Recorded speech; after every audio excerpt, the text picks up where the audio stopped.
আর্কিওলজিস্টরা পৃথিবীতে প্রায় সর্বত্র খোদাই করে নানান ধরনের জিনিস আবিষ্কার করেছে, যা সাধারণ থেকে আজব ধরনের।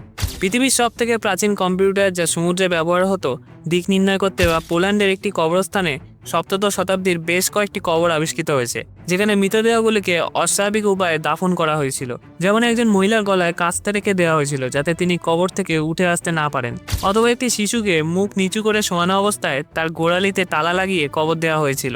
কিন্তু কেন? এরকম আরও অনেক আজব রহস্যময় আর্কিওলজি ডিসকভারি সম্বন্ধে জানবেন আজ এই ভিডিওর মাধ্যমে। তাই চলুন শুরু করা যাক। গোবেকলি টেপে। গোবেকলি টেপে অবস্থিত তুরস্কের দক্ষিণ পূর্ব অংশে 1960-এর দশকে জায়গাটি প্রথম নজরে আসে, কিন্তু তখন এটিকে সাধারণ পাহাড় বা প্রাকৃতিক ঢিবি বলে মনে করা হয়। 1994 সালে জার্মান প্রত্নতত্ত্ববিদ কলাস কিডমিট এখানে খনন শুরু করেন, এবং তখনই বোঝা যায় এটি মানব ইতিহাসের সবচেয়ে চমকপ্রদ আবিষ্কারগুলোর একটি। গোবেকলি টেপে প্রায় 11,500 থেকে 12,000 বছর পুরনো, অর্থাৎ এটি নির্মিত হয়েছিল খ্রিস্টপূর্ব প্রায় 9,600 সালের দিকে। এই সময় মানুষ এখনও কৃষিকাজ জানত না, স্থায়ী গ্রাম গড়ে ওঠেনি, মানুষ ছিল শিকারী ও সংগ্রাহক। গোবেকলি টেপেতে পাওয়া গেছে বিশাল টি আকৃতির চুনাপাথরের স্তম্ভ, যেগুলো উচ্চতা প্রায় 16 থেকে 18 ফুট এবং ওজন 10 থেকে 20 টন পর্যন্ত। এই স্তম্ভগুলো আধুনিক যন্ত্র ছাড়াই কাটা, বহন করা এবং নিখুঁতভাবে দাঁড় করানো হয়েছিল, যা শিকারী জনগোষ্ঠীর পক্ষে প্রায় অকল্পনীয়। প্রায় সব স্তম্ভেই অত্যন্ত সূক্ষ্ম খোদাই দেখা যায়, যেমন সাপ, শেয়াল, বন্য শূকর, সিংহ, বিচ্ছু, পাখি, বিশেষ করে শকুন। এই প্রাণীগুলো শুধু শিকার নয়, অনেক গবেষকের মতে এগুলো আধ্যাত্মিক প্রতীক, টোটেম বা দেবতার রূপ হতে পারে। কিন্তু আশ্চর্যের বিষয়, এখানে কোনো কৃষি বা দৈনন্দিন জীবনের চিহ্ন নেই। গোবেকলি টেপেতে কোনো রান্নার চুলা নেই, কোনো ঘরবাড়ির চিহ্নও নেই, কোনো কবরস্থানও নেই। এতে বোঝা যায় এটি বসবাসের জায়গা নয়, বরং শুধু ধর্মীয় বা আচারিক স্থান ছিল। কিন্তু কারা এটি নির্মাণ করেছিল এখনও নিশ্চিতভাবে জানা যায়নি, তবে ধারণা করা হয় স্থানীয় শিকারী সংগ্রাহক গোষ্ঠী একাধিক গোত্র একত্র হয়ে এটি নির্মাণ করেছিল। সম্ভবত এটি ছিল একটি আঞ্চলিক ধর্মীয় কেন্দ্র। সবচেয়ে রহস্যময় বিষয়, গোবেকলি টেপে ধ্বংস হয়নি, বরং ইচ্ছাকৃতভাবে মাটি দিয়ে ঢেকে ফেলা হয়েছিল প্রায় খ্রিস্টপূর্ব 8,000 সালের দিকে। এটি করা হয়েছিল অত্যন্ত পরিকল্পিতভাবে। সম্ভাব্য কারণ, ধর্মীয় বিশ্বাস বদলে যাওয়া, নতুন জীবনধারা শুরু হওয়া, পুরনো দেবতা বা আচার ত্যাগ করা, অথবা ভবিষ্যতের জন্য পবিত্র স্থান সংরক্ষণ। এখনও পর্যন্ত গোবেকলি টেপেতে মাত্র 5 থেকে 10% খনন করা হয়েছে, তাই হয়তো আরও অনেক কিছু পাওয়া যাবে ভবিষ্যতে। Terracotta army. 1974 সালে চীনের সাননি প্রদেশের সিয়ান শহরের কাছে কিছু কৃষক কূপ খুঁড়তে গিয়ে হঠাৎ মাটির নিচে ভাঙা মূর্তি পান। প্রথমে কেউই বুঝতে পারেনি, কিন্তু প্রত্নতাত্ত্বিকরা এসে খনন শুরু করতেই পৃথিবীর অন্যতম বিস্ময়কর আবিষ্কার সামনে আসে, টেরাকোটা আর্মি। এই বিশাল সেনাবাহিনী তৈরি করা হয়েছিল চীনের প্রথম সম্রাট কিনসি হুয়াংয়ের জন্য। তিনিই প্রথম ব্যক্তি যিনি পুরো চীনকে একত্রিত করেছিলেন, যিনি নিজেকে অমর ভাবতেন এবং মৃত্যুর পরেও নিজের সাম্রাজ্য রক্ষা করতে চেয়েছিলেন। প্রাচীন চীনা বিশ্বাস অনুযায়ী মৃত্যুর পরেও আরেকটি জীবন আছে। কিনসি হুয়াং বিশ্বাস করতেন মৃত্যুর পরেও তাকে যুদ্ধ করতে হবে, শাসন চালাতে হবে, আর তাই তাকে প্রয়োজন হবে একটি সম্পূর্ণ সেনাবাহিনী।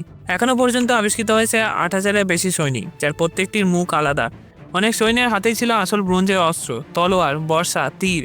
আশ্চর্যের বিষয়, এই অস্ত্রগুলো আজও প্রায় মরিচা মুক্ত, কারণ চীনারা উন্নত ধাতুবিদ্যা জানত।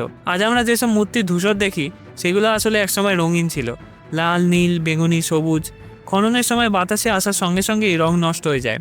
টেরাকোটা আর্মি আজ ইউনেস্কো ওয়ার্ল্ড হেরিটেজ সাইট, কিন্তু সম্রাটের আসল সমাধি এখনও মানবজাতির সবচেয়ে বড় অমীমাংসিত প্রত্নতাত্ত্বিক রহস্যগুলোর একটি। Yonaguni monument. ইয়োনাগুনি মনুমেন্ট আবিষ্কৃত হয় 1986 সালে জাপানের একদম দক্ষিণে ওকিনাওয়া প্রিফেকচারের ইয়ানাগুনি দ্বীপের কাছে সমুদ্রের প্রায় 25 থেকে 30 মিটার গভীরে এই রহস্যময় গঠনটি অবস্থিত। একজন স্থানীয় ড্রাইভার মাছ ধরার সময় হঠাৎই বিশাল পাথরের ধাপওয়ালা কাঠামোটি দেখতে পান। এই মনুমেন্ট দেখতে অনেকটা ধাপে ধাপে তৈরি বিশাল পিরামিডের মতো। কিছু গবেষক, বিশেষ করে জাপানের ভূতত্ত্ববিদ মাসাকি কিমুরা, মনে করেন এটি মানুষের তৈরি।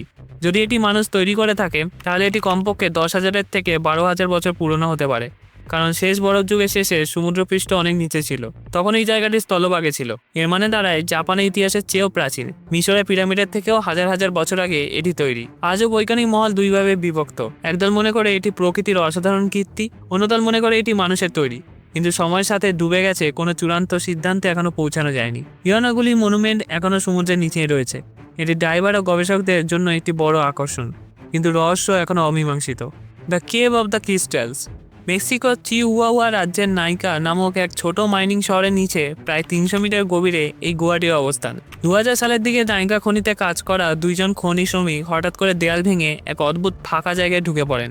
তারা প্রথমে ভাবেন এটা সাধারণ কোনো পাথরের গুহা, কিন্তু আলো ফেলতে যা দেখা যায় তা মানুষের কল্পনাকেও হার মানায়। চারপাশে বিশাল বিশাল স্বচ্ছ সাদা স্ফটিক, যেন বরফের রাজ্য। এই গুহার সবচেয়ে অবাক করা দিক হলো এখানকার জিপসাম ক্রিস্টাল। কিছু ক্রিস্টালের দৈর্ঘ্য 10 থেকে 12 মিটার পর্যন্ত, ওজন প্রায় 55 টন। এগুলো পৃথিবীতে পাওয়া সবচেয়ে বড় প্রাকৃতিক স্ফটিক হিসেবে পরিচিত।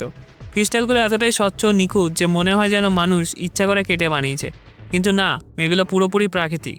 এই রহস্যের মূল চাবিকাঠি হলো তাপ, জল আর সময়। যখন কেউ প্রথমবার এই গুহার ভেতরে যায়, মনে হয় যেন কোনো ভিন গ্রহের রাজ্যে প্রবেশ করেছে। চারপাশে আলো প্রতিফলিত হয়ে স্ফটিকের মধ্যে ভেঙে পড়ে। পুরো জায়গাটা দেখতে কোনো বিশাল গির্জা বা ক্যাথেড্রালের মতো। এই কারণেই একে অনেক সময় বলা হয় nature's most beautiful and deadliest secret, the screaming মামি। মিশরের ইতিহাসে যত মমি পাওয়া গেছে তাদের মধ্যে সবচেয়ে ভীতিকর ও রহস্যময় হলো যাকে আজ আমরা দ্য স্ক্রিমিং মামি নামে চিনি। এই মমিটির মুখ এমনভাবে খোলা যেন সে মৃত্যুর মুহূর্তে ভয়ঙ্কর যন্ত্রণায় চিৎকার করছিল, আর সেই চিৎকার চিরকালের জন্য পাথরের মতো জমে গেছে। সাধারণ মমিদের মুখ সাধারণত শান্ত, ঠোঁট বন্ধ, শরীর যত্ন করে মোড়ানো, কিন্তু এই মমিটি একেবারে আলাদা। 1886 সালে ডেইর এল বাহরির রাজকীয় সমাধি থেকে এই দেহটি উদ্ধার করা হয়। প্রথম দেখাতেই গবেষকরা অবাক হয়ে যান, কারণ এটি মিশরের প্রচলিত মমিফিকেশন রীতির প্রায় সম্পূর্ণ বিপরীত। সাধারণত মমি তৈরির সময় মস্তিষ্ক নাক দিয়ে বের করে ফেলা হতো, ফুসফুস, যকৃৎ, পাকস্থলী সব অঙ্গ আলাদা করে ক্যানোপিক জালে রাখা হতো। কিন্তু এই দেহটির ক্ষেত্রে মস্তিষ্ক, অভ্যন্তরীণ অঙ্গ সবই শরীরের ভিতরেই রেখে দেওয়া হয়েছিল। এমনকি শরীরটি সুগন্ধি তেল বা রেজিন দিয়ে সংরক্ষণ করা হয়নি। আরও ভয়ঙ্কর বিষয় হলো দেহটি মোড়ানো ছিল ভেড়ার চামড়ায়। প্রাচীন মিশরের ভেড়ার চামড়া অশুদ্ধ বলে বিবেচিত হতো। রাজপরিবারে কাউকে সাধারণত এমন অপবিত্র বস্তু দিয়ে কখনোই সমাধিস্থ করা হতো না। এর মানে দ্বারা এই ব্যক্তি মৃত্যুর পরেও অপমান ও শাস্তির শিকার হয়েছিল। সময় গড়ানোর সঙ্গে সঙ্গে বিজ্ঞানীরা এই মমিটির পরিচয় খুঁজতে শুরু করেন। আধুনিক সিটি স্ক্যান ও ডিএনএ বিশ্লেষণের মাধ্যমে একটি শক্তিশালী তথ্য উঠে আসে। এই মমিটি সম্ভবত প্রিন্স পেন্টাওয়ার। তিনি ছিলেন ফারাও রামেসিস তৃতীয়ের পুত্র। ইতিহাস বলেন রাজদরবারে এক ভয়ঙ্কর ষড়যন্ত্র হয়েছিল, যাকে বলা হয় দ্য হারেম কনস্পিরেসি। এই ষড়যন্ত্রের লক্ষ্য ছিল রামেসিস তৃতীয়কে হত্যা করে পেন্টাওয়ারের সিংহাসনে বসানো। ষড়যন্ত্র ব্যর্থ হয়, বিচার হয় আর শাস্তি হিসেবে পেন্টাওয়ারের মৃত্যুদণ্ড দেওয়া হয়। তবে রাজরক্ত হওয়ায় তাকে প্রকাশ্যে হত্যা করা হয়নি। ধারণা করা হয় নিজেকে মরতে বাধ্য করা হয়েছিল, সম্ভবত শ্বাসরোধ বা ফাঁসি দিয়ে। এই কারণে মমিটির মুখ এত ভয়াবহভাবে খোলা। আধুনিক ফরেন্সিক বিজ্ঞান বলে শ্বাসরোধ বা ফাঁসিতে মৃত্যুর সময় মুখের পেশি শক্ত হয়ে যায়, চোয়াল খুলে যায় এবং অনেক ক্ষেত্রে মুখ চিৎকারের ভঙ্গিতে স্থির হয়ে থাকে, যাকে বলে ক্যাডাভেরিক স্প্যাম। অর্থাৎ এই চিৎকার কোনো সাজানোর নাটক নয়, বরং মৃত্যুর প্রকৃত মুহূর্তের ছাপ।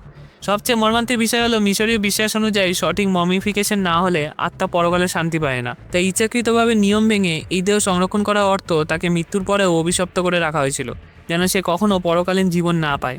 এই মমি শুধু একটি দেহ নয়, এটি একটি ব্যর্থ ষড়যন্ত্র, রাজকীয় বিশ্বাসঘাতকতা, নির্মম শাস্তি এবং হাজার বছর ধরে জমে থাকা এক নীরব চিৎকার। The vampire burials of Europe. 1600 থেকে 1800 শতকে ইউরোপ, বিশেষ করে পোল্যান্ড, বুলগেরিয়া ও সার্বিয়ার গ্রামীণ অঞ্চল ছিল ভয়, অজানা রোগ আর ধর্মীয় কুসংস্কারে ভরা।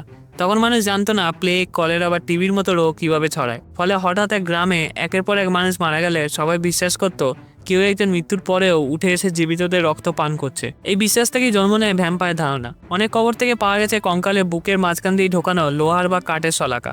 মানুষের ধারণা ছিল যদি মৃত ব্যক্তি সত্যিই ভ্যাম্পায়ার হয়ে ওঠে তাহলে সে কবর থেকে উঠতে পারবে না। বুক ভেদ করে শলাকা ঢুকিয়ে দেওয়া মানে ছিল হৃদয়কে স্থির করে রাখা, যাতে সে আর নড়তে না পারে। কিছু কঙ্কালে মুখের ভেতর শক্ত করে ঢোকানো ছিল ইট বা বড় পাথর। বিশ্বাস ছিল ভ্যাম্পায়াররা কবর থেকে উঠে জীবিত মানুষের রক্ত পান করে, তাই মুখ বন্ধ করে দেওয়া হলে সে আর কাউকে কামড়াতে পারবে না। অনেক ক্ষেত্রে দেখা গেছে মৃতের মাথা কেটে শরীরের পায়ের কাছে রাখা হয়েছে, অথবা মাথা দু পায়ের মাঝখানে পুঁতে দেওয়া হয়েছে। এর উদ্দেশ্য ছিল খুব স্পষ্ট, যদি সে উঠেও বসে তবে শরীর আর মাথা একসাথে কাজ করতে পারবে না। অন্যদিকে পোল্যান্ডে পাওয়া এক নারীর কঙ্কাল বিশেষভাবে বিখ্যাত। তার গলার উপর আড়াআড়ি করে রাখা ছিল একটি ধারালো কাস্তে। ধারণা ছিল মৃত নারী যদি উঠে দাঁড়াতে চেষ্টা করে তাহলে কাস্তের ধারেই তার মাথা কেটে যাবে। এটি ছিল এক ধরনের স্বয়ংক্রিয় শাস্তি। এই নারী সম্ভবত সমাজের চোখে ছিল সন্দেহজনক, হয়তো আলাদা আচরণ করত অথবা কোনো অজানা রোগে ভুগছিল। আরও ভয়াবহ একটি উদাহরণ হলো একটি শিশুকে মুখ নিচের দিকে করে কবর দেওয়া হয়েছিল এবং তার পায়ে লাগানো ছিল একটি লোহার তালা। মুখ নিচে থাকলে বিশ্বাস ছিল সে মাটি খুঁড়ে উপরে উঠতে পারবে না, বরং আরও গভীরে চলে যাবে। তালা ছিল প্রতীক, এই আত্মাকে আটকে রাখা হয়েছে যেন সে কখনো ফিরে না আসে। আধুনিক গবেষণা বলছে এই মানুষগুলো আসলে ভ্যাম্পায়ার ছিল না, তারা ছিল প্লেগ বা অন্য মহামারীতে মৃত শারীরিক বিকৃতি থাকা ব্যক্তি, সমাজ থেকে আলাদা কেউ অথবা বিদেশি। অনেক সময় মৃতদেহ ফুলে ওঠা, মুখে রক্তের মতো তরল বের হওয়া, এই প্রাকৃতিক পচন প্রক্রিয়াকে মানুষ ভ্যাম্পায়ার লক্ষণ ভেবে নিত। এই ভিডিওটা যদি ভালো লাগে তাহলে এই ভিডিওটা দেখুন, সাবস্ক্রাইব করুন চ্যানেলটা এরকম আরও ভিডিও দেখতে। খুব তাড়াতাড়ি আসছি আর একটা ভিডিওর সাথে। ধন্যবাদ।